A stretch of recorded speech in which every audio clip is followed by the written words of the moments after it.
Hey there, it's Jeremy from Trading Safely. Just wanted to do a quick update on wheat. Pretty interesting story, actually.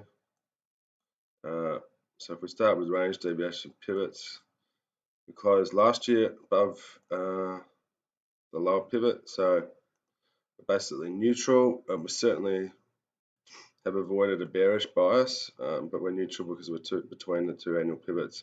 At the low, however, this is a very interesting story. We see the quarterly lower pivot below the semi-annual pivot.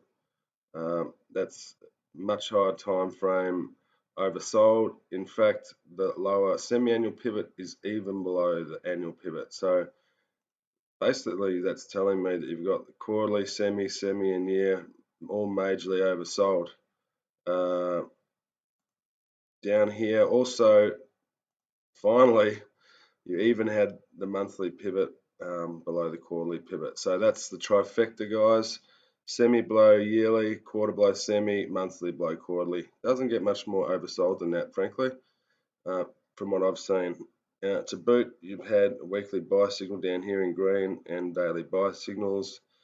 The market would seemingly have flipped here.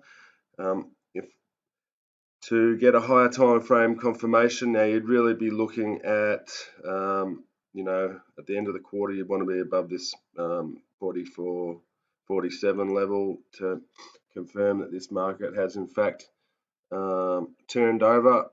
There is still the possibility that it can go down because, you can never tell a market what to do. But if you go back to the end of last year, so end of 2016, we actually closed the annual pivot's a bit hard to see there, but we actually closed bearish a couple of years ago.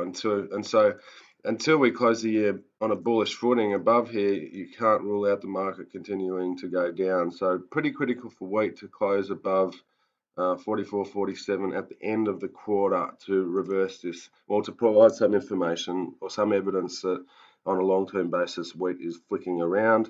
In the short term, we obviously had this bullish close on the monthly level that's been propelling it higher off this extreme oversold. So remains to be seen whether wheat is going down on a long-term basis yet. We'll need to wait till the end of March to get some evidence when we see the close against the quarter. But for now, it's nothing but bullish at the minute, though it is coming into some resistance. If we take away the pivots, add in midpoints, so we're just coming up to test this midpoint. This is obviously a strong resistance point, so not a place to be buying at the minute. In terms of peaks, let's just add in a few levels.